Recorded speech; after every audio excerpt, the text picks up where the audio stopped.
नवी मुंबईमध्ये मतदार यादीत घोळ आहे। मंत्र्यांचंच नाव मतदार यादीतून गायब झालंय। वनमंत्री गणेश नाईक यांचं नाव मतदार यादीत नाहीये।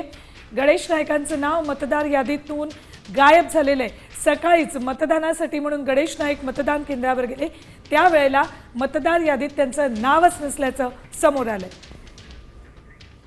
महापालिका शाळा क्रमांक 94 मध्ये आम्ही मतदान करायचो, पण या वेळेला सेंट मेरी शाळेमध्ये आमचं मतदान केंद्र सांगितलं। तिथं पहिल्यांदा गेलो, तिथे रूम नंबर 9च नाहीये।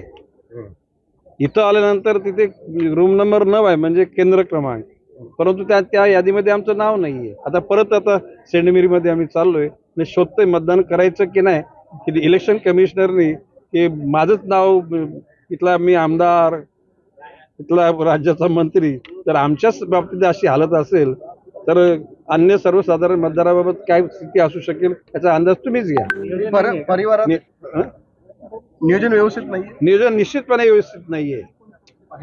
संपूर्ण परिवाराची मतदानाचंही असं। आता आमच्या कुटुंबातले 3 ठिकाणी एकाच बिल्डिंग मध्ये राहणारे आम्ही, बालाजीमध्ये, काहींचं इथं आहे, काहींचं सेंट मेरी मध्ये आहे।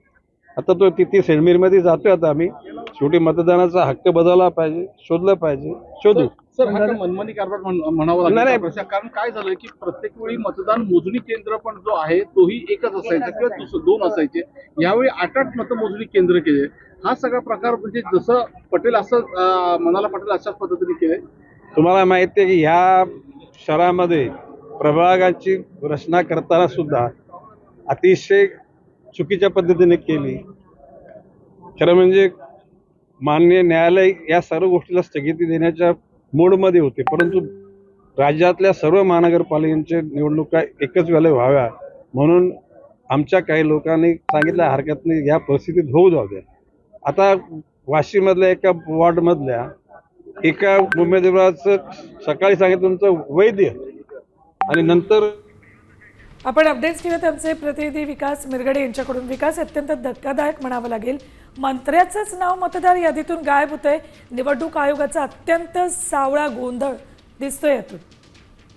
राज्याचे वनमंत्री गणेश नाईक यांचं मतदान केंद्रावर जो आहे मतदार यादीचा घोळ होताना दिसून येत आहे। गणेश नाईकांचं नाव नेमकी कोणत्या केंद्रावर आहे हे तर निवडणूक आयोगाला अद्याप कळले दिसून येत नाही। राज्याचे वनमंत्री गणेश नाईक हे 3 ते 4 केंद्रावर झाले, मात्र त्याचं गणेश नाईकांचं नाव नेमकी कोणत्या केंद्रावर, जे केंद्र क्रमांक दिलेला आहे त्याच्यावर गणेश नाईकांचं नाव येत नाहीये, त्यामुळे मतदार यादीचा घोळ होतो। राज्याच्या वनमंत्र्यांनी सांगितलंय की हा जाणून बुजून करण्याचा प्रयत्न आहे त्या विरोधकांचा, आणि माझं नाव का नाहीये, जसं प्रभाग रचनेमध्ये गोंधळ घातला तशाच निवडणूक आयोगाच्या नावावरून। विकास, धन्यवाद संपूर्ण माहितीसाठी। तर वनमंत्री गणेश नाईक यांचं नाव मतदार यादीतून गायब झालेलं आहे।